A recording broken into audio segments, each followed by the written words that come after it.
المرسلين وعلى آله وصحبه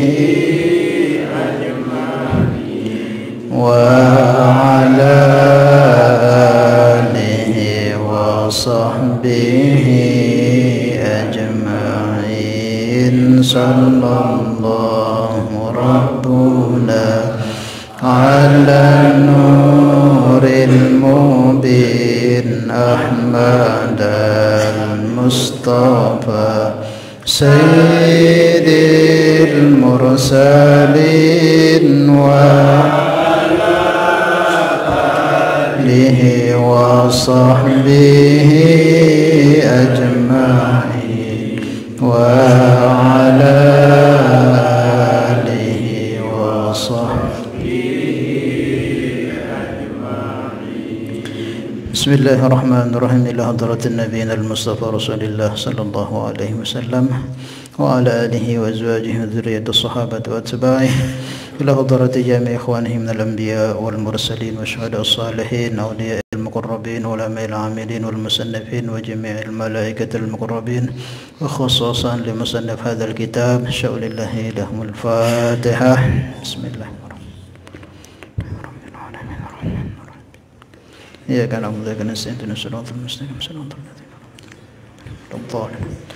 Ya insyaallah baca.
Bismillahirrahmanirrahim. Nawaina ta'alluma wa ta'lim, tadhakkur wa tadhkir, nafa wal intifa' ibadah wa istifada wa hatta 'ala tamasuki bi kitabillah wa sunnata nabiyhi wa dilalata ila al-khair wa du'a ila al-huda ibtigha mardatihi thawabihi wa qurbihi amin.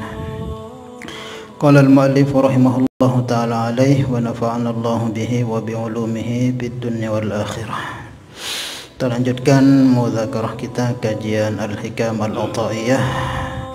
Minggu kemarin, 2 minggu kemarin sudah kita bahas mengenai masalah asal sumber dari maksiat, kelalaian dan syahwat, yaitu merasa ridha dengan nafsu. Kemarin sudah kita bahas sedikit banyaknya mengenai bagaimana dahsyatnya kerusakan yang ditimbulkan oleh hawa nafsu yang tidak bisa kita jaga. Di kitab Syarah Hikam yang lain ada juga disebutkan di antara maksud ridha an-nafsi itu yaitu merasa puas dengan keadaan yang ada pada dirinya. Kita sedikit mungkin tambah keterangannya kemarin sebelum kita masuk ke pembahasan ini. Jadi kita tidak diperkenankan untuk merasa nyaman, aman dengan keadaan yang ada pada diri kita. Walaupun kita sudah punya ketaatan yang begitu kuat ataupun begitu hebat, ataupun kita punya makrifat yang sudah luar biasa atau puncak, tetap selagi kita masih hidup jangan pernah kita merasa aman, jangan pernah kita merasa selamat. Tetap kita waspada, tetap kita hati-hati, tetap kita jaga diri, jaga iman kita, jaga amal kita, karena belum ada jaminan selagi kita ini masih berada di alam dunia. Al-Imam Junaid Al-Baghdadi beliau mengatakan, la taskun ila nafsik wa inda ta'atuka laha fi ta'ati rabbik. Jangan pernah kamu merasa aman, nyaman dengan keadaan ketaatanmu, walaupun taatmu terhadap Tuhanmu itu sudah puncak, puncak. Tetap kita semakin kuat takwa kita, justru semakin khawatir kita.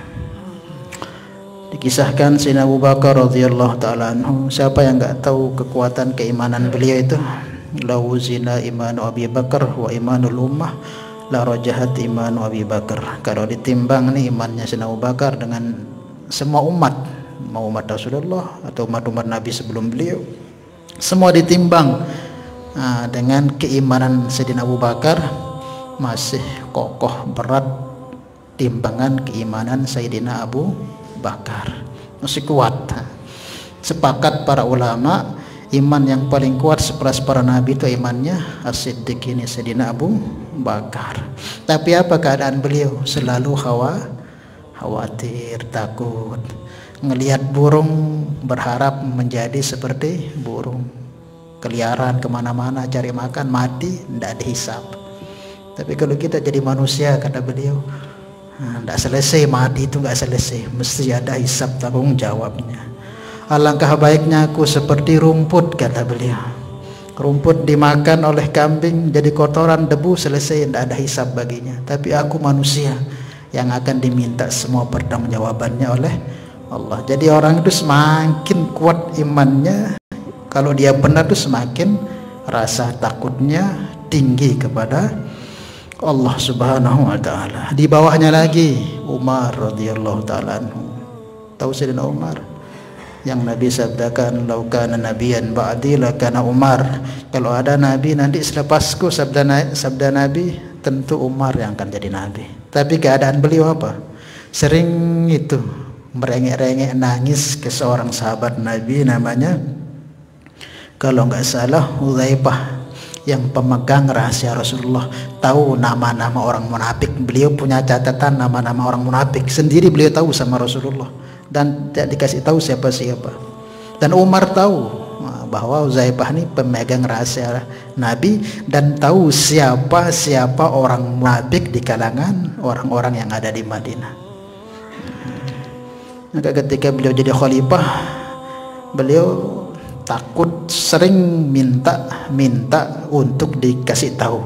Coba kamu beritahu, ada nggak namaku di kalangan mereka itu? Ada nggak saya punya nama di situ? Takut dia. Kadang kan sebenarnya kalau kita tengok orang yang kayak Umar, takwanya loh, jadi khalifah pakaiannya tambal 12, nggak ada istana, nggak ada pengawalnya, setan aja takut berampisan dengan Umar. Tapi dia takut, ada nggak di sana nama saya? Jangan-jangan ada. Sahabat nomor 1 itu selepas Abu Bakar. Itulah kalau iman itu semakin kuat, semakin khawatir dan takut, bukan merasa aman. Wah, cukup imanku mereka ini aman. Buku Aisyah radhiyallahu taala anha, beliau pernah ditanya oleh seorang sahabat, mata takuna rujulan musi'a, kapan seseorang itu mulai terjatuh dalam kesesatan atau keburukan? Idza dhanna annahu muhsin, katanya. Jawabannya, jika seorang itu sudah merasa dirinya sudah baik. Kalau sudah kita merasa baik, di sana kita akan mudah jatuh, tertipu. Maka terus waspada, teliti nih gejolak-gejolak, ajakan-ajakan nafsu ini, teliti, jangan sampai kita terkecoh dengan bahayanya hawa nafsu. Minggu kemarin kan sudah yang ceritakan berembe tingkatan makrifat dan iblis, kan? Merembe tingkatan makrifat dan iblis. Itu wah tetamu surga, atau ambuk surga, wah teh.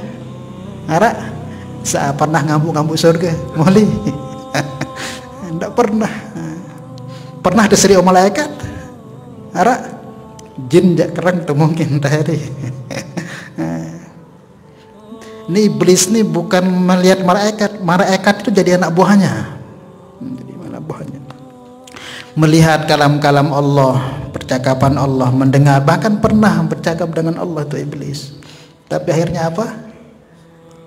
Apa kurangnya musyahadah, ma'rifatnya iblis itu? Tapi akhirnya wa inna alaika la'nata ila yaumiddin, dia laknat oleh Allah. Apalagi itu ma'rifat, itu ma'rifat apa? Ma'rifat masih tahu ngeraos.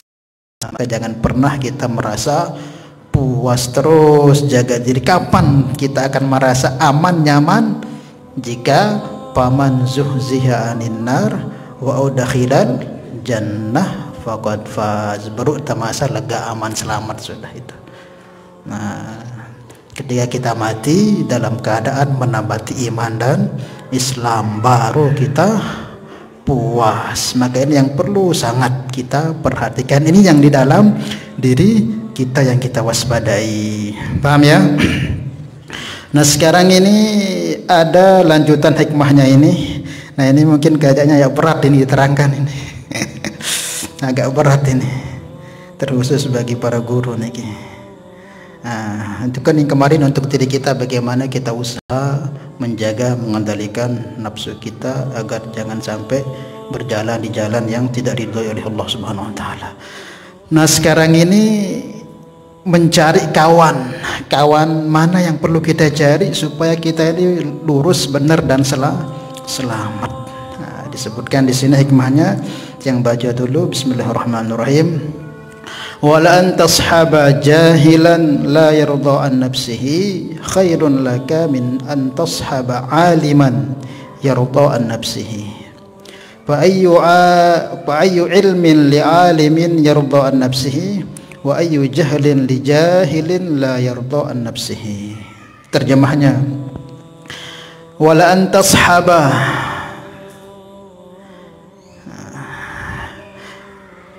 dan adanya kamu bersahabat, berteman, jahilan dengan orang yang jahil, bodoh dalam ilmu syariat, tidak mendalam lah pengetahuan syariatnya itu ya, kayak sidi-sidi inilah gitu.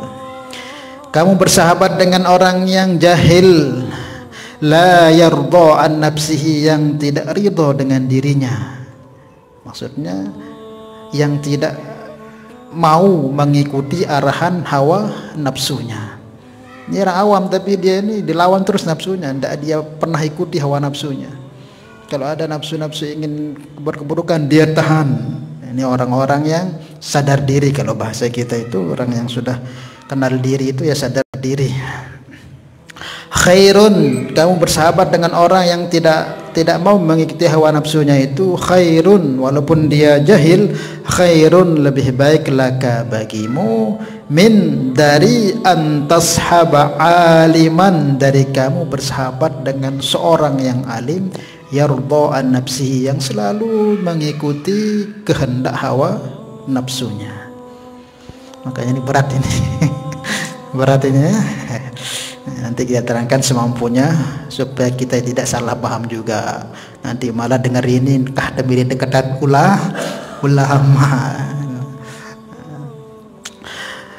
Fa'ayu ilmin, maka apa ilmu li alimin yang dimiliki oleh seorang alim, yardo an nafsi, yang kok dia ridho dengan dirinya, maksudnya kok bisa senantiasa dia ikuti hawa nafsunya.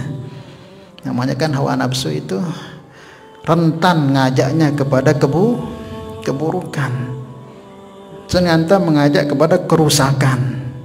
Kok ada orang alim kok senantiasa mengikuti kehendak nafsunya, maka ilmu apa yang dia miliki itu? Ini keheranan Imam Ahmad, kok bisa sampai mengikuti hawa nafsu, padahal hawa nafsu itu kan mengajak kepada keburukan. Sementara dalam Al-Quran itu orang alim itu siapa? Disebutkan dalam Al-Quran, innama yakhshallaha min ibadihil ulama, sesungguhnya orang-orang yang takut sangat kepada Allah yaitu para ulama. Kok ada orang alim nih kok dia terus-terusan ngikuti hawa nafsunya, bertentangan apa yang dia miliki ilmu itu dengan perbuatannya sehari-hari, ditentang, dilawan, nggak sesuai. Nah, kok bisa gitu? Nah, itu. Kemudian wahyu jahlin, dan ilmu apa yang dimiliki oleh seorang yang bodoh itu. Nah, wahyu jahlin, ilmu apa atau kebodohan apa, bukan ilmu, atau kebodohan apa li jahilin, bagi orang yang bodoh itu, la yardo'an nafsi, kok bisa dia tidak mengikuti hawa nafsunya. Paham ini maksudnya ya? Ya, makanya supaya mungkin sedikit penerangan, mudah-mudahan kita tidak salah paham sehingga nanti khawatir tiang tidak pada terus tidak mau mendekat kepada para ulama. Jadi maksudnya begini, di hikmah ini memang hawa nafsu itu memang senantiasa mengajak kepada keburukan, kesesatan. Dalam Al-Quran Allah ceritakan juga mengenai kisah tadi itu, kita cerita masalah iblis yang begitu hebat itu, ahlu ibadah itu, ahlu ibadah. Iblis itu nggak alim, jangan kita katakan iblis alim. Yang alim itu Nabi Adam. Di saat itu yang diajarkan ilmu di sorga itu hanya Nabi Adam. Wa 'allama Adamal asma. Yang selain itu memang mereka ahli zikir, ahli ruku, ahli apa lagi? Ahli sujud. Nah, itu. Makanya salah kalau ada status mengatakan iblis itu hafal Al-Quran, iblis apa? Dia itu tidak alim. Yang alim yang diberikan memang ilmu oleh Allah Nabi Adam. Makanya iblis itu sangat nggak suka dengan orang berilmu, karena sebab terlaknatnya iblis itu karena ilmunya Nabi Adam itu. Maka dalam hadis Nabi itu disebutkan faqihun wahidun asyaddu ala syaitan min alfi abid. Satu orang yang faqih, paham agama, itu sangat ditakutkan oleh setan ketimbang 1000 ahli ibadah. Karena orang alim, kealiman ilmu yang dimiliki Nabi Adam adalah sebabnya dilaknat iblis itu sampai hari kiamat, menjadi sebab dia kekal di neraka. Itu iblis. Ahli ibadah pun kalau mengikuti hawa nafsunya bisa tersesat. Orang alim juga jika mengikuti hawa nafsunya bisa tersesat. Dalam Al-Quran Allah ceritakan, dalam Al-Quran ini dalam surat Al-A'raf Allah cerita mengenai kisahnya Bal'am bin Ba'urah. Mungkin pernah sudah dengar kisahnya, ini nyata disebutkan dalam Al-Quran. Bal'am ini termasuk alim, berkaromah, punya santri banyak, bahkan santrinya saja ini bisa terbang santrinya itu.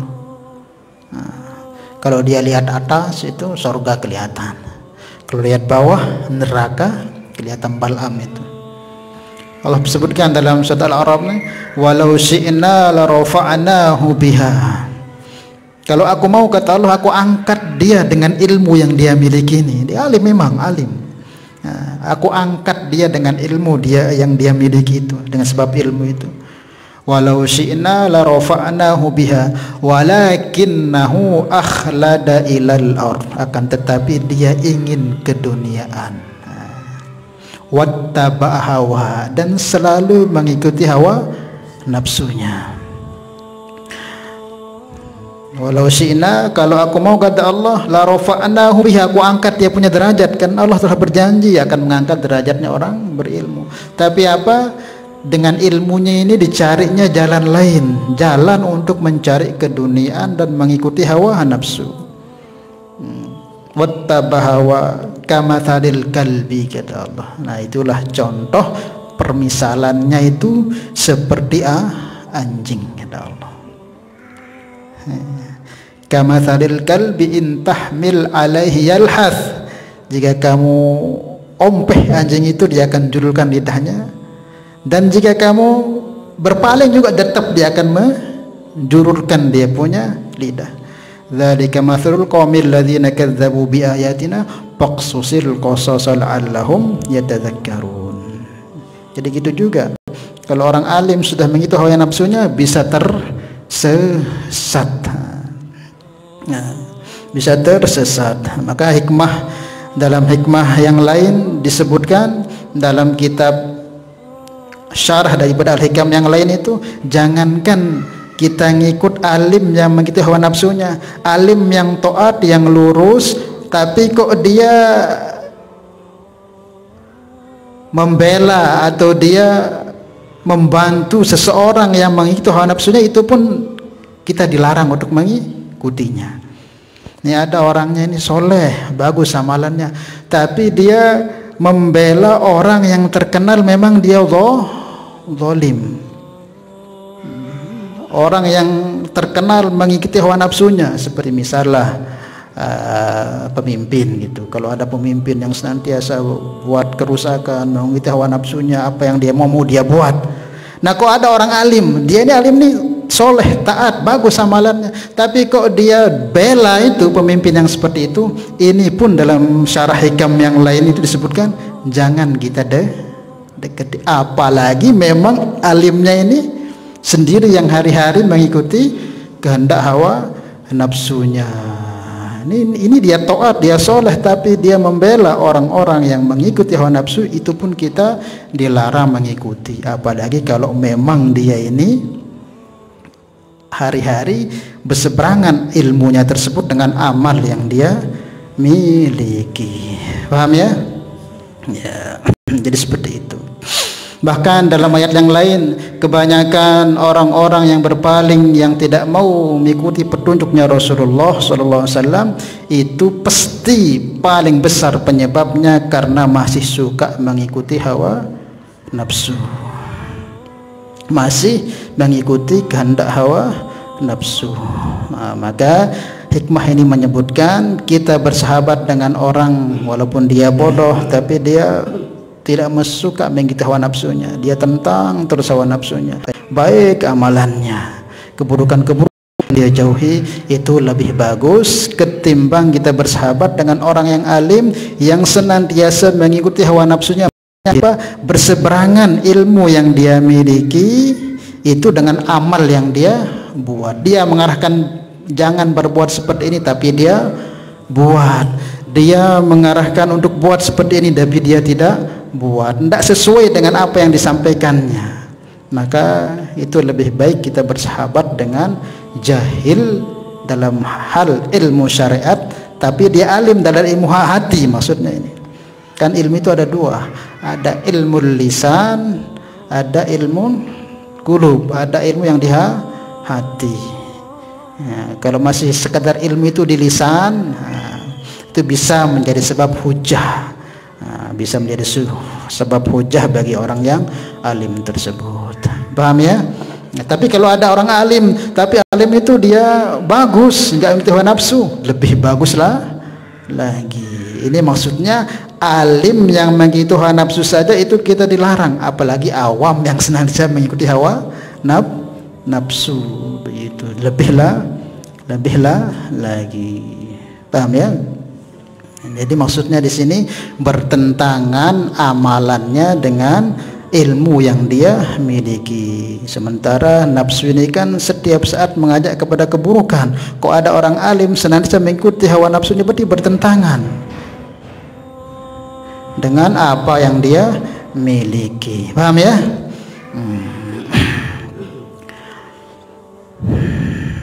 Tapi kalau ada alim yang misalnya kita tengok dia mengajarkan kita ilmu, tapi ada amalan-amalan yang mungkin kurang pas kita lihat atau makruh yang dia kerjakan dan sebagainya, jangan terus kita tinggalkan.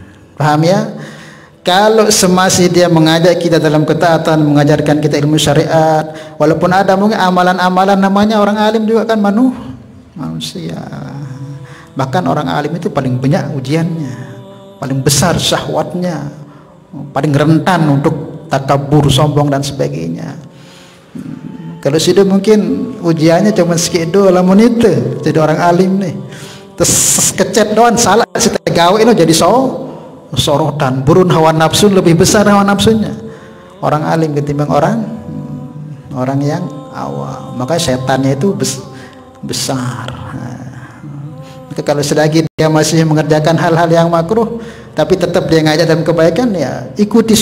Kecuali kalau memang dia ngajak untuk kita berbuat maksiat, menentang syariat atau dan sebagainya, baru kita tidak boleh mengikuti. La ta'ata li makhlukin fi maksiatil khaliq. Tidak ada taat kepada siapapun, hatta dia orang alim, dalam hal mengajak maksiat kepada Allah Subhanahu wa ta'ala. Paham ya?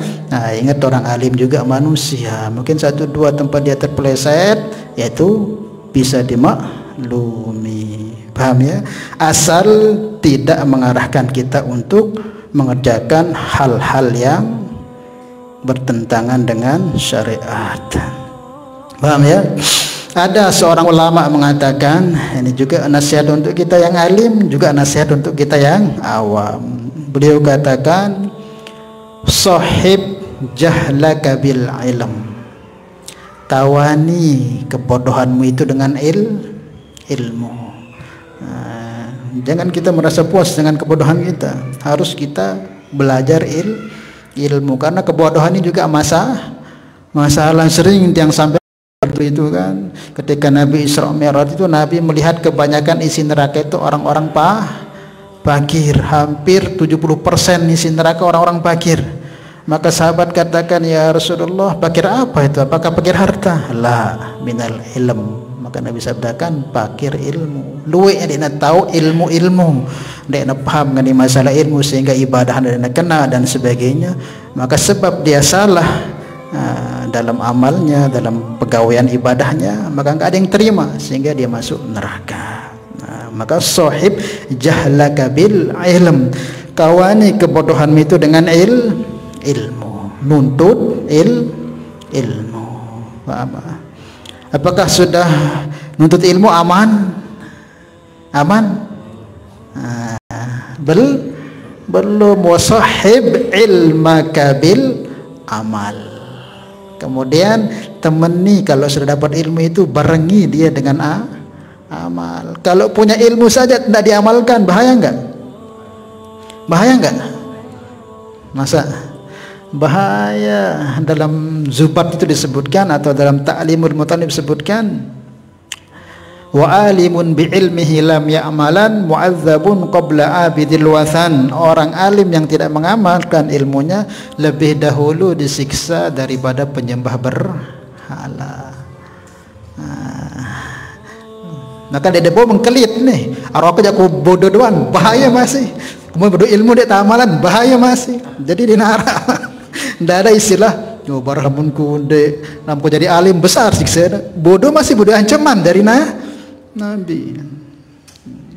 Bahkan Imam Syafi'i itu mengatakan, terutama nih ibu-ibu, kalau kita mau carikan istri kita, anak kita itu jodoh, jangan tinggalkan dari hal nih, 3 perkara ini ya. Ingat ibu-ibu ini. Yang pertama, cari menantu yang gemar nuntut ilmu. Paham ya? Nah, cari menantu yang senang nuntut ilmu. Karena Imam Syafi'i mengatakan, la khaira biman la yuhibbul ilm, kata Imam Syafi'i. Tidak ada kebaikan bagi orang yang tidak suka ilmu. Ini ada kebaikan di dalamnya, kata Imam Syafi'i. Bagi orang yang tidak suka ilmu, enggak suka tuan guru, enggak suka majelis ilmu, ini demen wa anti. Imam Syafi'i lanjutkan apa katanya? Wala takun bainaka wa bainahu al-ma'lupata wala sadaqah. Jangan pernah kamu menjadikan dia sahabat ataupun hubungan dengan dia.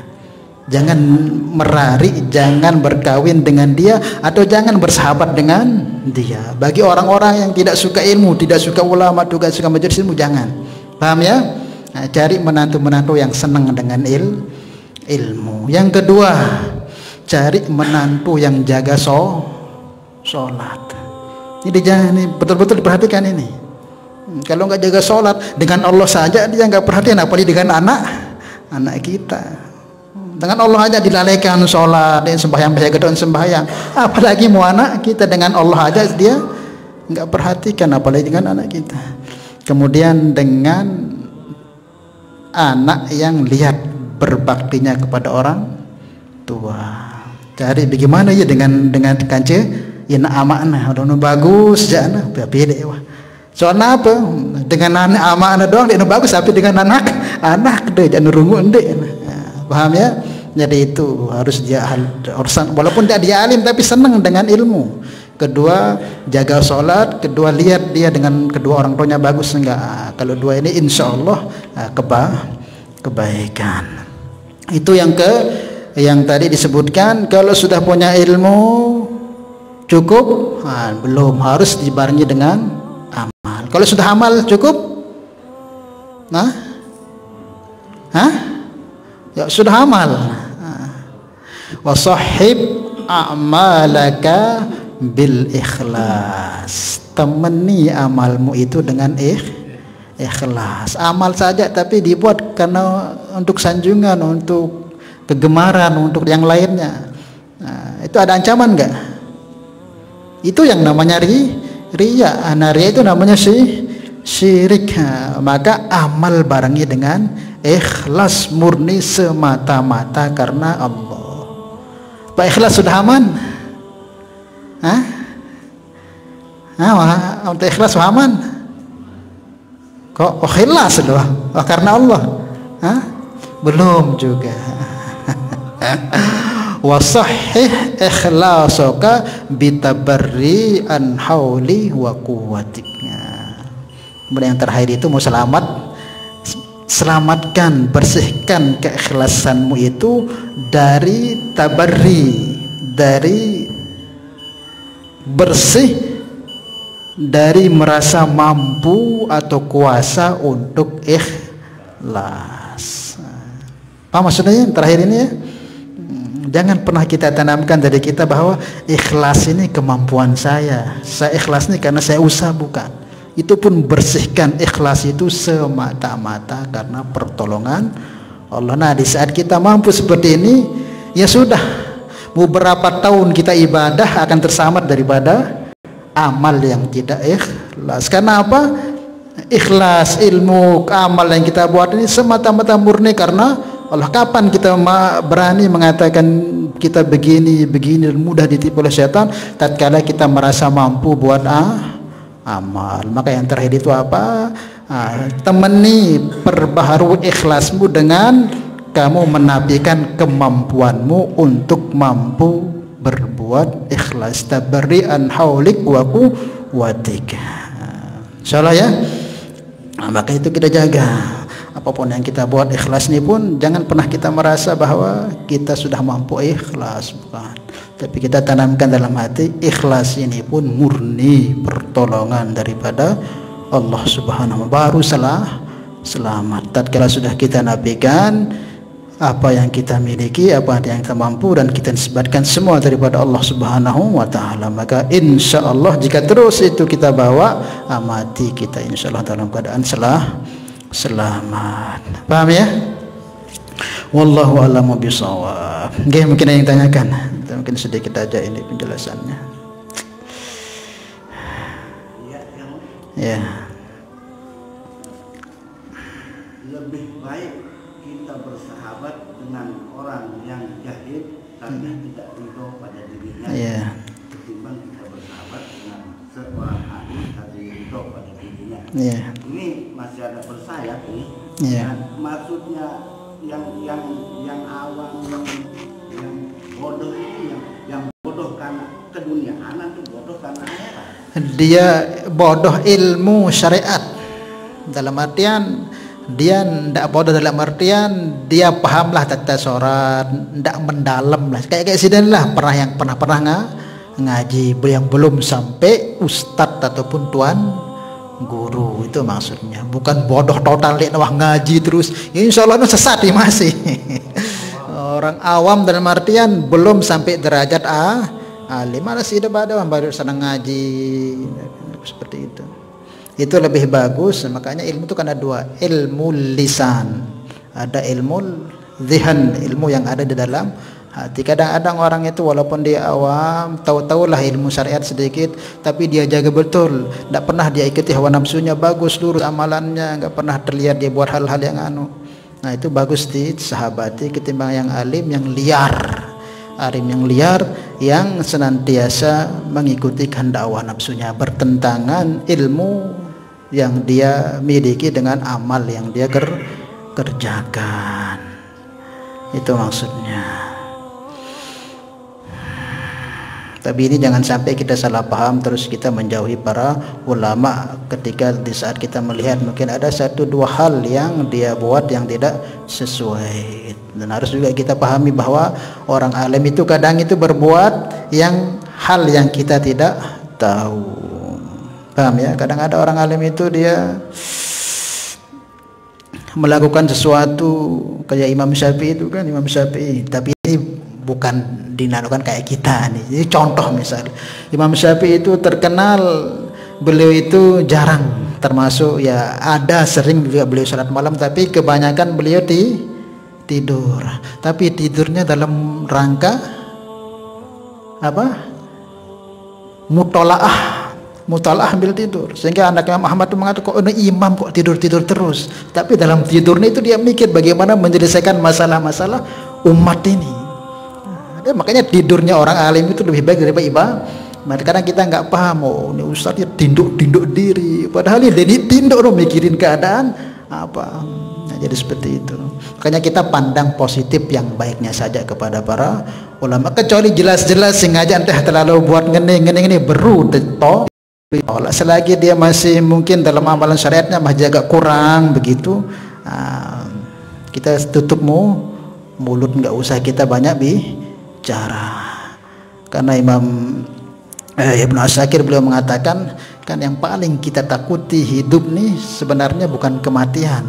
Yang paling kita takut itu kok sebelum kita mati itu kita mati dulu insya Allah Ta'ala. Musibah yang paling besar itu apa?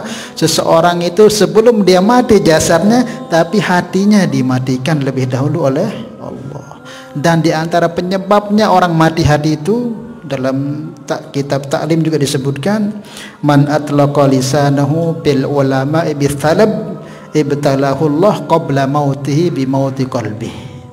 Siapa yang biasa melontarkan perkataan-perkataan yang tidak baik kepada para ulama, menggibah, mencemooh dan sebagainya, kok dia nggak tobat, dikhawatirkan Allah akan beri dia musibah qabla mauti, sebelum matinya itu bi mauti qalbihi, dimatikan dulu hatinya oleh Allah. Itu lebih kita takuti, mati hati itu. Kalau mati itu hati sudah nggak bisa diobati. Kalau hati sakit masih bisa diobati. Namanya hati mati itu hati yang sudah nggak bisa total menerima kebaikan, tertutup sudah, itu namanya hati mati. Mayat dengan mati ini wah dia kembek-kembek, wah teteh doan talet. Kalau sakit kan masih bisa diobati, masih bisa sembuh. Malas sembahyang, malas ngaji itu dilatih bisa semangat lagi. Tapi kalau mati nggak bisa. Nah di antara penyebab matinya hati itu suka membicarakan hal-hal yang tidak baik mengenai ulama. Maka urusan ulama selagi dia masih ngajak kita dalam kebaikan, tidak mengajak keburukan, ya dengeri ikuti. Insya Allah faedahnya ada. Insya Allah faedahnya ada. Dan tanamkan husnuzon, insya Allah ya, supaya kita mendapatkan barokah kebaikan. Dan insya Allah sebab itu anak turun kita akan menjadi anak turun yang baik. Maka bersahabat dengan orang-orang yang seperti itu memang berat. Kenapa? Ganjarannya berat. Di samping kita dapat syafaat di akhirat kelak, dan insya Allah keturunan kita akan jadi baik. Makanya saya tuh nggak mau diperlihatkannya saja di mata kita ini kekurangan ustadz ini, supaya apa? Desuzon, tuh kurang ngajar dengan ini, sehingga apa-apatnya tidak akan bakalan lah keturunan kita jadi orang-orang soalnya kan sengaja setan itu tanamkan itu sekecet. Kan sekarang kan banyak tenar itu. Dia ustadz yang punya pondok pesantren besar, hanya satu saya kesalahannya, ini namanya manusia kan, langsung dihancurkan pondoknya, dibubarkan santrinya. Padahal kan cuma satu. Itu nih sawam bilang jelas dengan namanya manusia kan. Lagu lamun dengan saya nyadar tanah sebenarnya harus mikir. Nah, mikir gitu. Dikasih takjir, jangan sampai digitukan semua. Paham maksudnya ya? Ini untuk keselamatan kita. Wallahu a'lam bishawab. Nggak ada lagi? Bisa dipahami nggak? Nanti sampai salah paham. terkhusus di akhir zaman ini. Makanya kita lihat di media itu Masya Allah bingung kita sekarang ini, bingung dengan keadaan macam-macam ulama wah dia tahu jati ikuti. Maka yang harapkan sedepada luwe-luwe baca selawat supaya lurus siapa yang perlu kita ikuti. Insya Allah lamun terkerang baca selawat tapi yang dapat tunjuk saya tak perlu jati ikuti, karena akhir zaman ini benteng keselamatan kita ya selawat ini sudah. Kalau banyak selawat insya Allah tepat mana yang perlu kita ikuti barang itu, supaya enggak kita milih ini sesuai hawa nafsu. Ndek temelek wah aku jangan kumilu, ternyata itu hawa nafsu bukan petunjuk. Paham ya? Orang-orang dulu itu yang punya pondok-pondok besar sekarang tebu irang termusus temboro itu kenapa boleh punya pondok besar kayak itu? Karena mudirnya dulu itu ndak kayak kita sekarang kan, buat pondok ini memang saingan. Mundur dakwah nafsu, wah ibu di pondok aku miak nafsu. Kalau orang dulu itu ndak, basyarah mereka itu buat pondok itu. Lewat mimpi, kadang ketemu wali, kadang disuruh gurunya baru. Makanya berkah nggak ada kena hawa nafsu itu, sehingga besar sampai sekarang berkah pondoknya. Kalau kita kan apa-apa nih karena sesuai nafsu. Lamun tadi ustaz nemeri ngaji barang di ustaz ndek temeri ngaji. Nah itu susah terjadi baik insyaallah ya. Nah, maka teliti terus nih hawa nafsu ini, jangan sampai kita terjebak walaupun bagus bisikan-bisikannya. Wallahu a'lam bishawab. Semoga Allah Subhanahu wa taala bisa berikan kepada kita ilmu-ilmu yang bermanfaat, ilmu yang membawa kita semakin tahu kekurangan diri kita dan sehingga kita bisa memperbaikinya. Al-hadhihi niyyah al-Fatihah. Bismillahirrahmanirrahim. Alhamdulillahirabbil alamin. Ya kana mutaqina istinna siratal mustaqim siratal ladzina an'amta 'alaihim Salatullah salamullah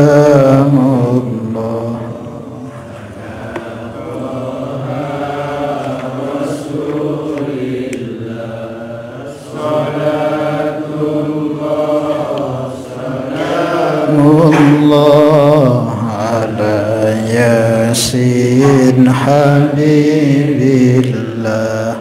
tawassalna bismillah hadi rasulillah wa kulli mujahidin lillah bi'ahlil badri ya Allah. Subhanallah bihamdihi subhanallah bihamdika asyhadu an la ilaha illa anta astaghfiruka wa atubu ilaik.